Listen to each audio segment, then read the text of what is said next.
Hello and welcome to our fourth lesson looking at the issues and debates topic within psychology. You may be wondering why lesson 4, and that is because I've covered the first 3 in class. I was about halfway through doing this lesson with one of my Year 12 classes when the class had to be stopped, and we were told that Year 12s had to go home due to the current situation with the pandemic that's going on. So given that we only got through about half of it, I felt worth to actually finish the lesson, so that way you guys still have the full idea. And I may actually put out the first 3 lessons, which was the introduction to the issues and debates, gender bias, cultural bias. I may put them up on YouTube just so that way I can have the complete collection there in case you want to go back, or in fact there are some other people out there who are wanting to watch the rest of these videos. So I want to get into the determinism versus free will debate today. Next is the nature versus nurture debate, which I have almost finished, so that will be out hopefully tomorrow.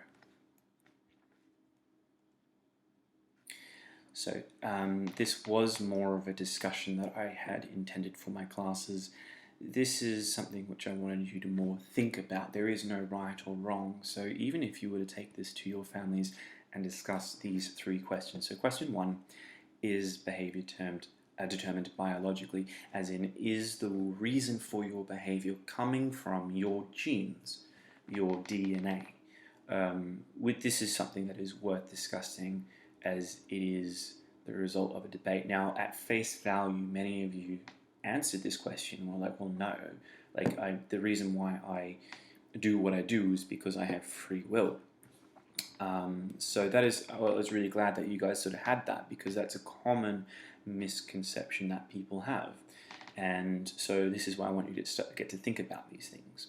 So suppose for a moment it is determined, and if abnormal behavior has a biological cause, should individuals be punished if they break the law, if they can point to a biological cause for their behavior?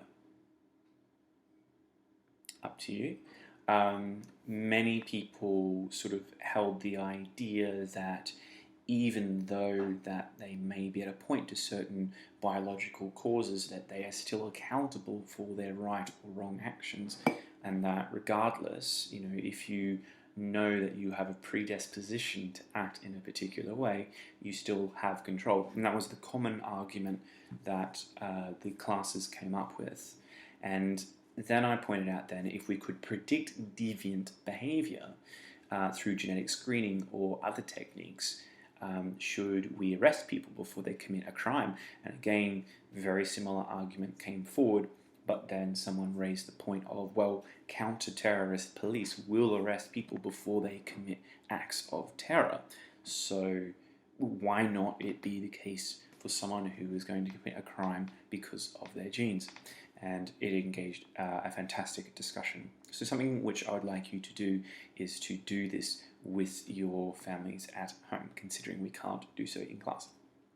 Okay, so the spec is quite clear on this topic being covered. In fact, it wants us to go into a lot of depth surrounding free will and the different types of determinism. So if you have a look at the issues and debate psychology section there on this slide, you will see, and it's circled in red, you will see that this is necessary. So free will versus determinism. As you can see, it is the moral implications of how the cause of behavior is explained. We're looking at the cause. So you need to be able to apply key terminology to real life scenarios, and I'm going to give you some. You will then also need to be able to evaluate free will and the determinism debate. And lastly, you want to explore this key terminology that you use, and we're going to do so in the context of the approaches. So these different types of determinism and free will, we're going to attach that to our understanding of the psychological, the approaches of psychology. So before we get into it, I have a little video I want to show you, which is looking at this thing known as the warrior gene. So this so-called warrior gene comprises particular variations in the X chromosome gene that produces monoamine oxidase A. This is known as MAOA. It is an enzyme that affects the neurotransmitters, and we know what neurotransmitters are from our look in biopsychology and also psychopathology as well. It's an enzyme that affects the neurotransmitters, in particular dopamine, I can't pronounce that, norepinephrine, I think I've mispronounced it, and serotonin. I can never pronounce these words right. Okay, so here's the video that I want to show you before we get into the wonderful Stephen Mobley.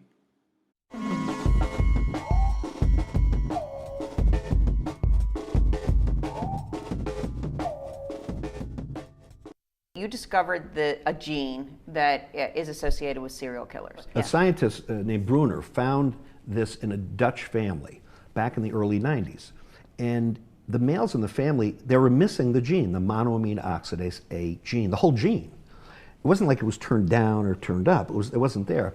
And every one of those males was really a psychopath, a very violent, aggressive person. And that was the first hint of the so-called warrior gene. And then Caspi, in the early 2000s, found that if you had a certain allele, one form of that gene that made less monoamine oxidase, that means there was more serotonin that was bathing a fetus, the fetus's brain, in serotonin. And he found that early exposure to abuse, together with that gene, really led to a kid later, as a teenager, to have higher levels of aggression. So that was the first real, and was a wonderful experiment that Caspi did, and they followed up, and it looks like it's a very good candidate. But you know, any behavior, any complex adaptive behavior, which is what we're doing, 10 of them right now, any behavior like that humans do in primates is usually controlled by 10 to 15 genes at least. There's no one gene that controls it. And even in cases where you have one gene that's off, let's say for cystic fibrosis, there's one gene where it's knocked out, so the chloride channel in our lungs and our gut doesn't work. But the thing is, even though it's a one gene, very simple sort of mutation, it's expressed through all the other genes. I have been given scans and that I don't know who they are, who the person is, and I've been able to say what the person's traits, predict what they are. So even though legally it's while a they very were alive, stiff, living scans. Yeah, and okay. where I've looked at some, a handful of genes and their scans, and I knew how they were responding. And that's so interesting. Yeah, and we did that. Actually, did a show with Eli Roth, with him, because he had asked to have this done for us to do this, to do some of his genetics and to do scans, and and I didn't really know who he was. I knew he was a actor, but I had no idea he made all these horror films. But when we did that, I looked at this and told my colleague, I said, every time he looks at a nasty image, he's ready to throw up. So when we said this after we came back, the second part of the shooting for this show, he just about turned white, because he says the first scary show he ever saw was Aliens, and he threw up. And he gets upset every time. But you could see how his brain was responding, and his genes, the amount of self-awareness he did not have of what was going on and what was happening viscerally to him. It was so it's almost, to me, and like I told Eli, it's almost like he's self-medicating. By making these movies, he's self-medicating. And so some people have really enough of a difference from the normal that you can take one scan and look at the genes and really kind of predict what their responses are. Okay, so I found it quite fascinating how we are told that all is needed is a couple brain scans and a copy of someone's genome, and you're able to make very accurate predictions of a person's behavior. Now, what this is suggesting is, from a scientific standpoint, it is possible to make predictions. And if you're able to make predictions, it means then that behavior perhaps is actually caused by not free will. So something that's very interesting for you to digest perhaps is the reality of what is going on here, particularly in the case that was brought up, that all is needed is a bit of information and I can accurately predict what type of person you might be in particular, what temperament you might have, what are your inclinations towards particular things. It's quite fascinating, and we will look more in the case of Stephen Mobley. We will look at his case, but before we do, I want you to think, should genes ever be considered to be a legal defense? Could you illegitimately have this as part of a defense argument put forward if you are a criminal that is put forward and you're being charged for, I don't know, committing arson, and your defense lawyer says, well, our client has a predisposition towards fire? Is this a legitimate argument? Well, let's have a look at the case of Stephen Mobley. Stephen Anthony Mobley, 1996. He is a convicted murderer executed by the state of Georgia for the 1991 killing of John C. Collins, a 25-year-old college student working nights as a Domino's pizza store manager. On appeal, Mobley's attorneys advanced a novel argument that Mobley was genetically predisposed to seeking violent solutions to conflict. The case was described by Nature Review's Neuroscience as perhaps the most widely cited case in which defense lawyers use genetic factors in the defense of their client. I'm just going to remove me so that way you can read the rest of this. So according to relatives, Stephen Anthony Mobley had been a difficult child who had a history of lying, cheating, stealing, vandalizing, setting fires, and being cruel to animals.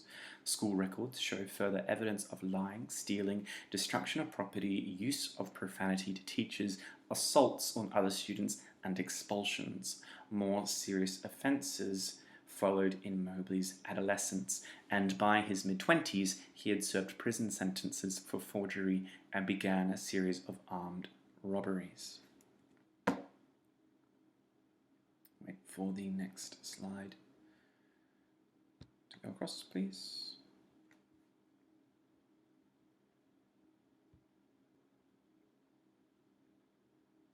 His family had a predisposition or a disposition towards violence and aggressive behaviour. In the course of analysing Mobley's family, 4 generations, including uncles, aunts, and a grandfather, were responsible for acts of violence and aggression ranging from serious crimes, including murder and rape. His attorneys argued that recent research that associated a mutation in the monoamine oxidase A gene with antisocial behavior in a Dutch family with a similar history should be allowed to be considered as mitigating evidence. His attorneys requested that Mobley be tested for this same mutation, but this was denied by the trial judge, who held the research was not yet strong enough to show a causal link between any possible genetic mutation and Mobley's behavior. So there are some questions here. So leaving aside the question of whether his genetic link is well enough understood to justify the judge's decision, what genes should genes ever be considered a legitimate legal defense? And I think the reason why the judge in this case didn't allow for such evidence to be put forward is for similar reasons why people found it quite hard to believe in a lot of cases in the early 90s with this new technology of DNA being such a strong link. It was very scientific, and defense attorneys at the time would use the argument that it was very new technology, that we don't know anything about it or know much about it, so therefore we should not consider it. In fact, that was one of the key defenses of O.J. Simpson's defense team. So if you're interested in that case, I would recommend you go check it out on Netflix. I think it's The People versus O.J. Simpson. Fantastic miniseries. So leaving aside this question of whether it is understood, in this case, does it justify the decision that genes should be considered a legitimate legal defense? If so, what are the implications for cases in the future for the legal system and our understanding of criminal responsibility. So I want you to please also think about having a chat to people with you, because we're not in class, around this particular case as well. Right, moving on. Okay, so Mr. Cat has a question for us. And he is asking, but what about when judges apply the law of diminished responsibility? Now, the law of diminished responsibility is a legal term for when a person is believed to have acted in a way that is beyond their control. An example of which would be when a person would commit manslaughter in the event of self-defense. So someone comes along and they're wanting to, have a fight or whatever, and you don't want to, and you push them away, they trip over and they hit themselves and they die. That would be an example of self-defense. And you could use this and say, well, even though that your action resulted in the death of this person, it was outside your control. There is also cases of of mental illness. So someone who is mentally ill and they're too out of their mind to fully understand things like right and wrong, social, all these things. And then there's also what's known as a crime of passion. And I'm hopefully going to get this right. My understanding is it's when a person is believed to have acted in a moment of temporary insanity. So they are in a situation in which a normal person would not be able to maintain control. An example of which would be if you come home to find your, let's say, your wife in bed with another man, and you lose control, and as a result you kill them.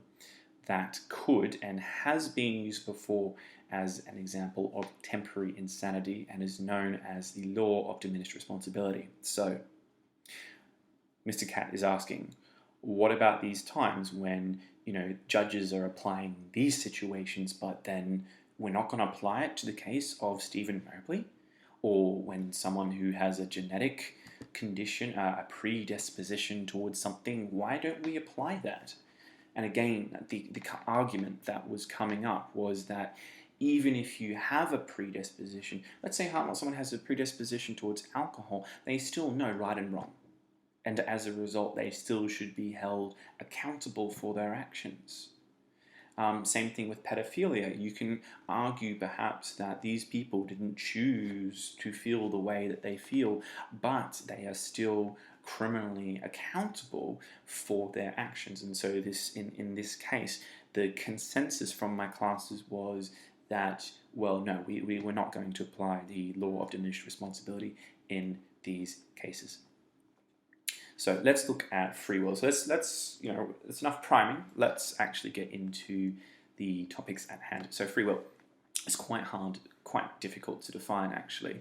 A lot of people hold on to this view that it is more to do with you're just making choices that haven't got anything to do with external or internal forces.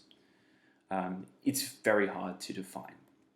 Very difficult to define, but there is a good reason why people believe this, and we are consistently always making free choices. I mean, at face value, when you woke up this morning and you got out your breakfast cereal, many of you, well, hopefully you had a choice, and from you just made that free choice. Nothing forced you to choose Wheaties over rice crackers or whatever they're called. So at face value, this makes cognitive sense. Research suggests that actually people who have internal locus of control, so people who have a belief that they are in control, are more mentally healthy. And this conversely, if you have the belief that you don't have control, this Roberts et al. Study from 2000 demonstrates that you are more likely to develop you'll have a greater risk of developing depression. So people who believe that they have control are mentally healthy, and those who don't have a greater risk of developing depression. And I've got a little Keanu Reeves meme here, which is kind of poking fun at this idea of free will. It's a bit of a paradox, so to speak. So what is free will itself, though? And again, we can kind of skate around what it actually is. So a lot of people say it comes down to choice, that humans make choices that are not determined by biological external forces, that it is unconstrained. Your behavior doesn't have a cause, and there are no causes that need to be adhered to. You're not doing it because of some feeling that you have, that it is voluntary. You have full control, and you did it without any sort of persuasion, and it is self-determining. You are the one that did it without influence from the outside, because you have that power or ability to do so. We all do. We can claim there are outside forces, but at the end of the day, the decision was yours, and this is the argument that they put forward around free will. Now, there are some pros and cons to this. So it does have an emphasis on the individual. It fits within society's view of individual responsibility. So our society has a legal system, and in that legal system, you are still accountable for your actions. So it fits in well. It suggests behavior is free and undetermined from your past. And why that is a positive, it suggests then that you are able to move forward, that you're not always held back. So if you go into therapy, you aren't bound by the actions of your past. Conversely, there are some weaknesses, and there is no clear definition. As I said, it's very hard to define. It is actually unscientific. You cannot test this. When you test things in scientific, you're looking for patterns, and you're looking to demonstrate causal links. Unfortunately, you can't necessarily do so with free will. It's more philosophical than anything. You can't, as I said, you can't test it. And the concept of free will may be culturally relative. And I want to get this right. But a lot of religious perspectives, in particular, if you look at in some branches of Islam, you'll find that there are some viewpoints around that things do not happen that aren't done according to the will of Allah. So that is including human behavior, and I believe that is held by the Shias. Correct me if I'm wrong, but I believe that is the viewpoint held around by Shia Muslims. And so because they hold this viewpoint, are we committing cultural bias here by saying, oh, everyone has free will? So let's look at determinism. I have another really cool video I want to show you of how this is played out. I'm really hoping that you have heard of this guy before. His name is Darren Brown. He is probably one of the biggest reasons why I got into hypnosis, what got me interested in learning about hypnosis. And he is a guy who has got an extensive field in the UK around things like looking at human behavior. He's not a scientist, he is more of an entertainer. And he uses his skills in a number of different things. He does magic tricks, he does mind reading, he does all sorts of very interesting things, and some of his most fascinating things he's done is seeing what people would do and how they respond. Could you, for example, get someone to confess to a crime which they haven't committed? Could you get someone to commit murder through social persuasion? Could you get someone to believe they're in a zombie apocalypse? These are all on YouTube, by the way. So I recommend you look up his YouTube channel, Darren Brown, and you see some of the things he does. It's very fascinating. Well, in this clip that I'm going to show you, he is going to read someone's mind, and, well, we'll talk about how he managed to do that. Evening. Hi. Anybody up for a little bit of mind reading? Yes. Yes? What's your name? Christian. Again? Christian. Christian. Come round here for me. Christian, nice to meet you, Christian. Okay, do this for me. Think of a tune. I want you to get a tune in your head. And I want you to make it a tune that's well known, that people would know about if they heard it. All right? I'm going to ask you to play it in your head, nothing out loud, but sort of whistle it or hum it to yourself. But just make sure it's a well-known one. It can be, modern or old, doesn't matter, but just get something and just start. Don't sing it, just in your head, just silently. Okay, so now I know it's got words to it. So you see, everything you're saying is giving me clues. So try not to give me too many clues, but just get it in your head. Have you got something? Slow down a little bit, perhaps a little bit slower than it would normally play, and just start to run that through in your head, okay? So it's got words to it, we know that. So it could be like a nursery rhyme, or it could be a pop song, or it could... Okay, so it's a modern song then, all right. Just keep looking at me, and just play the song in your head over and over again. There's a slightly stringy feel to it, would that be right? Yeah. I imagine if it's a pop song, it's probably like with maybe a guitar and strings mainly. It's not a big band sound, but it is a band. So it's a band song. It starts off na-na, like that, yeah? Something, ba-da-da-ba, is something like that? Keep looking at me. Right, now just turn up the volume in your mind. Turn it up so you make it louder. Louder and louder. So you can almost hear it for real.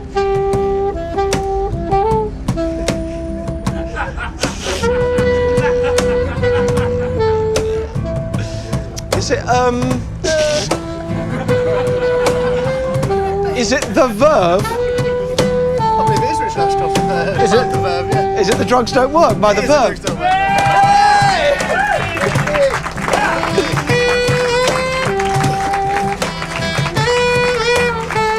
I know he's evil, and I know that he's pure. I could see in his eyes that I was simply a baby lamb to the wolf. I could tell that this was going to end badly for me, and it did. I'm not evil. I just sometimes go to great lengths to make these things happen. Good. Let's rewind back through Christian's day before he went to the pub.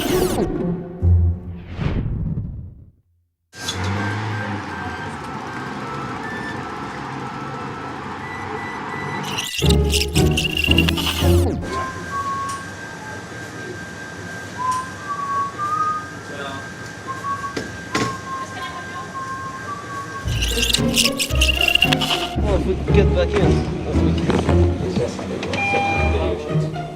I don't think so. No, I think she's that purely as a... Is that like a grunt work? Well, that actually quite useful if you do a few unloads and loads. And in the actual new office, it all piles in and sets out and puts them up. So that's one way of getting an idea into someone's head. Okay, so quite interesting how Darren goes about implanting an idea into someone's head. This isn't fake, by the way. He's done this on more than one occasions, and it is something I think which even you can do. This is something that I've actually played myself. I would play this game, and it's called the song game, where I would see how quickly it would take for me to get a song stuck in someone's head. All it takes is to start humming or whistling a song around some people, and you will find quite quickly, probably within about 10 minutes, these people will also start humming or whistling long after you're finished. They will start doing it subconsciously. It is quite fascinating. So this isn't something which is new. It is something which even I do as well, and I'm sure you have noticed this as well. So thank you very much, Darren, for showing us. So let's look at defining determinism itself. So a little bit easier to define. It proposes that all behavior has a cause and is therefore predictable. This is now, a lot of people get confused between nature and nurture and determinism and free will. Determinism is all about just simply, is behavior predictable? Okay, biological, the nature versus nurture is like, where does it come from? But determinism has this viewpoint that, no, you can actually predict behavior.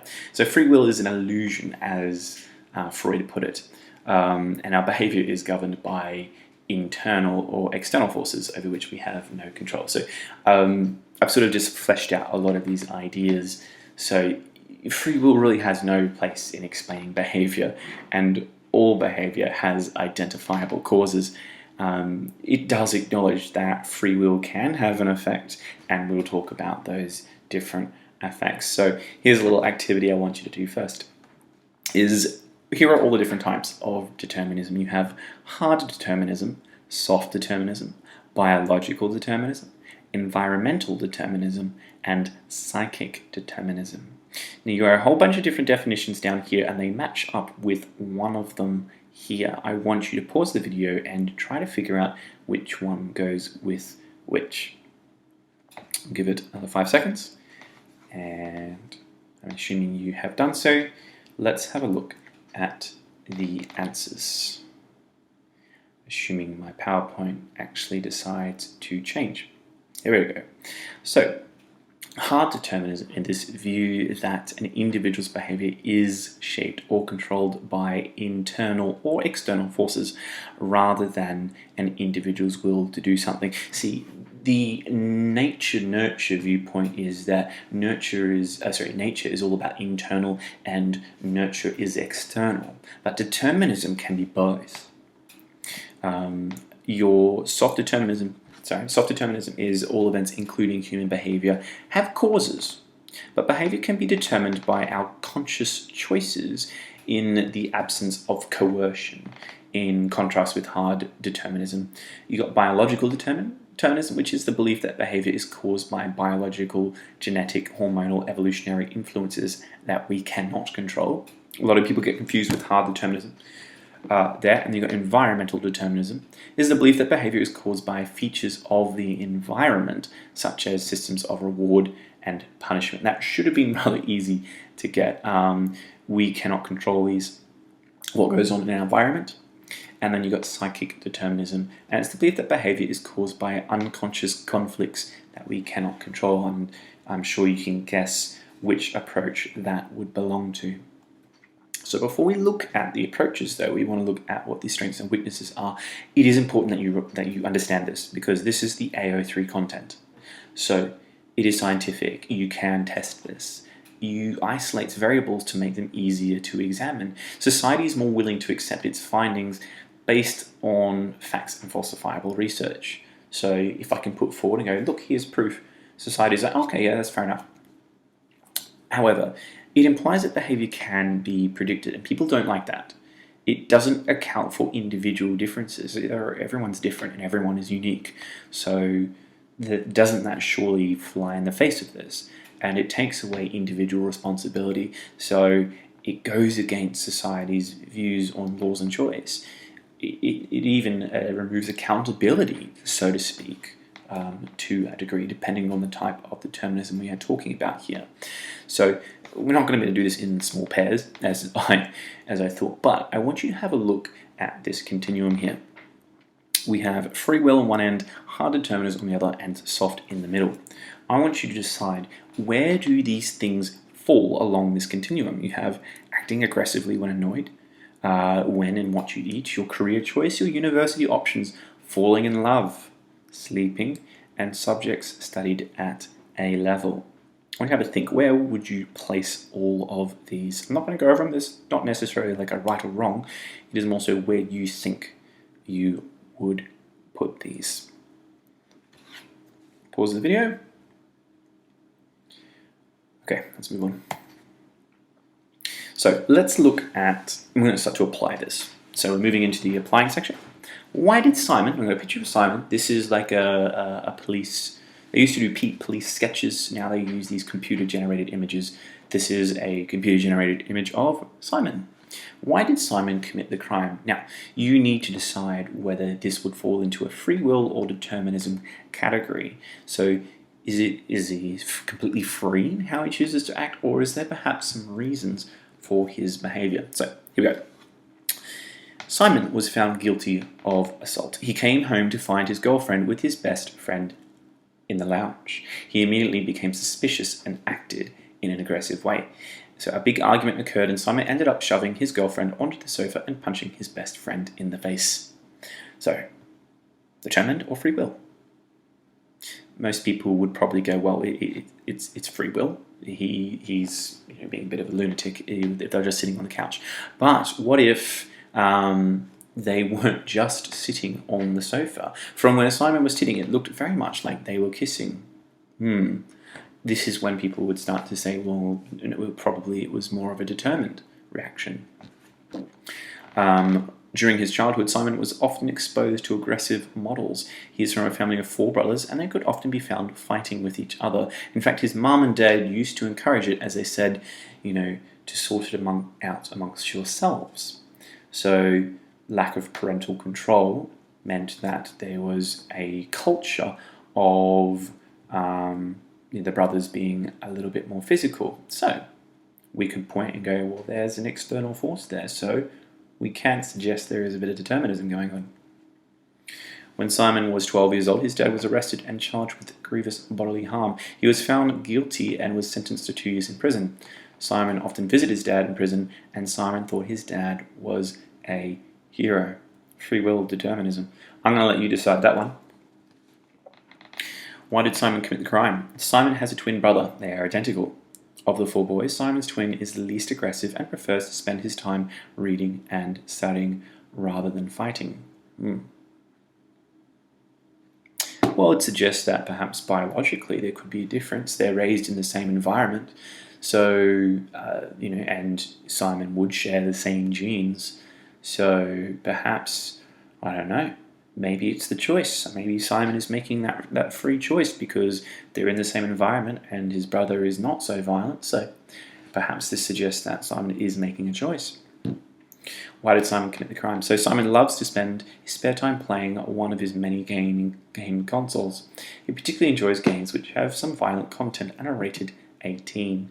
So perhaps this could be to do with his exposure to violent games. Now, this is a huge debate already now, as I think I've mentioned in another one of my other videos, is that I also am a gamer and I grew up playing games more so in my late teens, and I could attest to perhaps some behaviour changes, more so my brother rather than myself.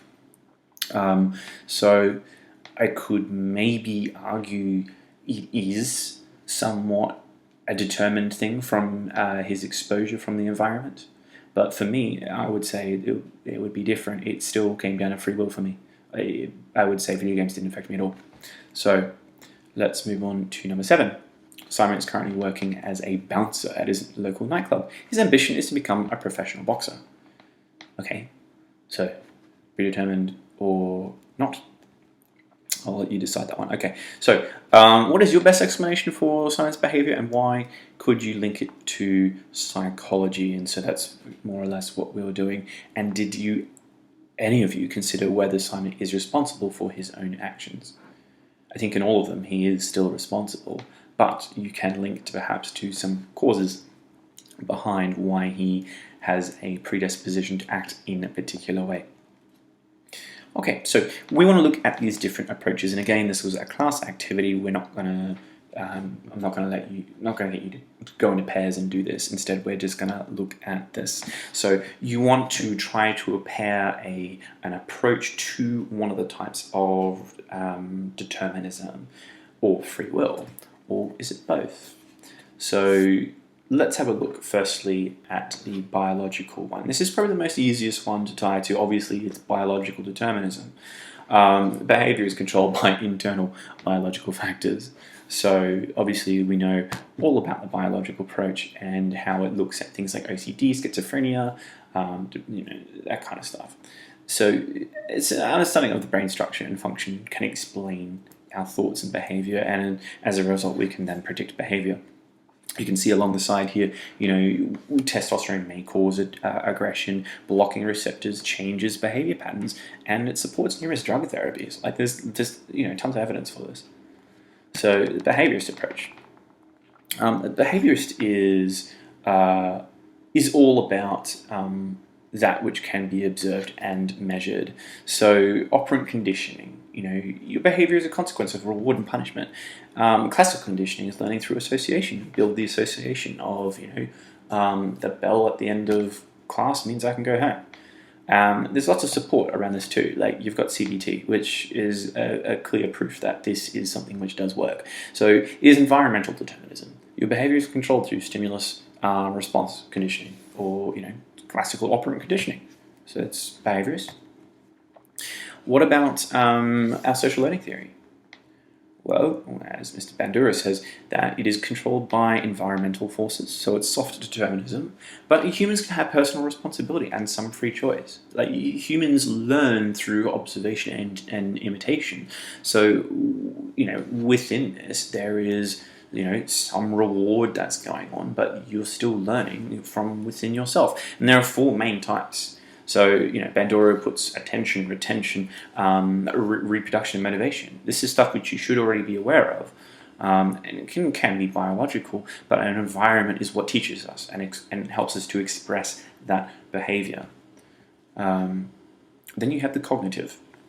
So cognitive is soft determinism as well. Behavior is controlled by mediational processes. So humans can choose what information they attend to, and this is the basis of the CBT theory. So it focuses on how we think. So when you go into therapy, it's looking at what are the things you are believing here, and you've made a false belief. We now need to correct that. And this is they got this idea from information processing as computers were starting to come out. They're like, hey, maybe this is how our brain is working. There's a role of schema. Cognitive processing can be affected by your beliefs and your expectations and your experiences, and this is why it's soft. Because there's your beliefs going on here, and information is learned through experience. It helps you to respond appropriately. So it's cognitive. Psychodynamic, very easy to place as psychic determinism. Is my aspect finished? Yes. So behavior is controlled through unconscious drives and early childhood experiences. This is very much Freud. So we know that there are subconscious and pre-conscious choices that are forces that are outside our control. So, you've got your id, ego, superego, your defense mechanisms, your psychosexual stages, all these different conflicts that are going on, which you have apparently no control over.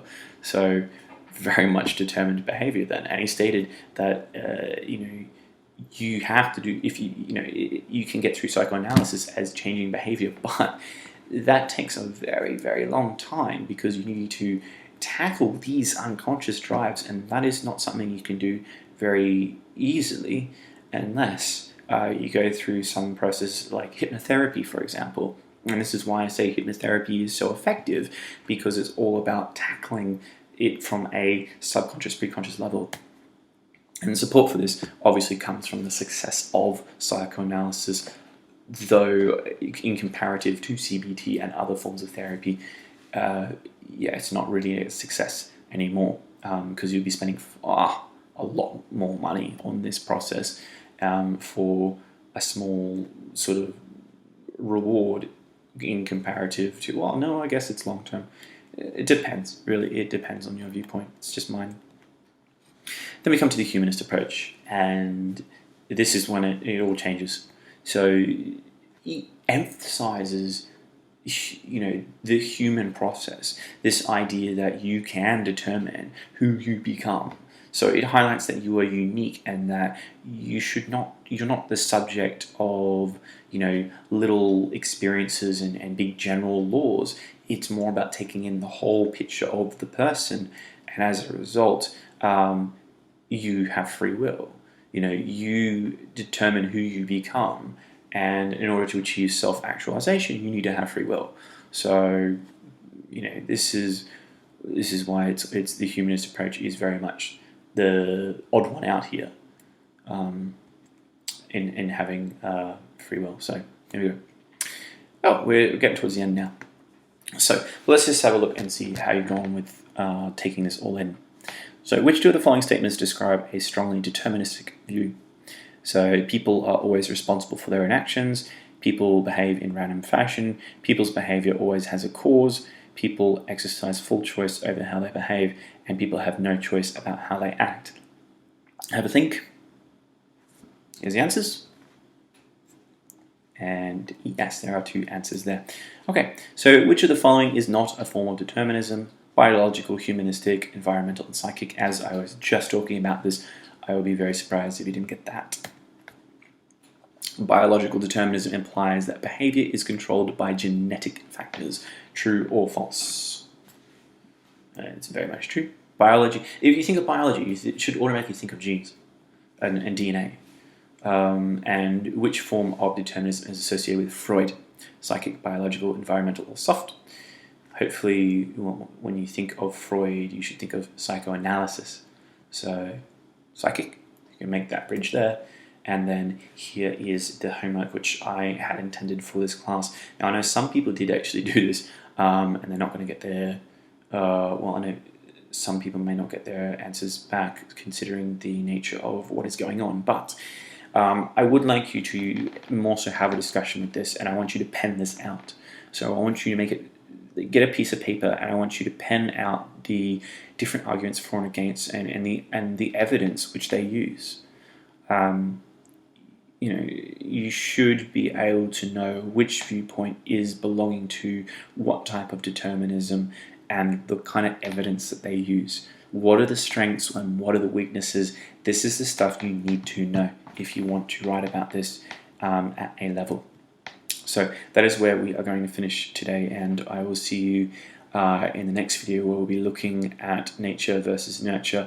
I recommend that you do subscribe to my channel so that way you can see all of my content. You'll get click that bell icon, and that way you get a notification when I am putting out the next class's video. I will be doing this probably all the way through till the summer. So until then, if you have any questions, you can reach me through my email, which I will put in the description, as well as linking this PowerPoint in as well. So until then, I will see you in the next video.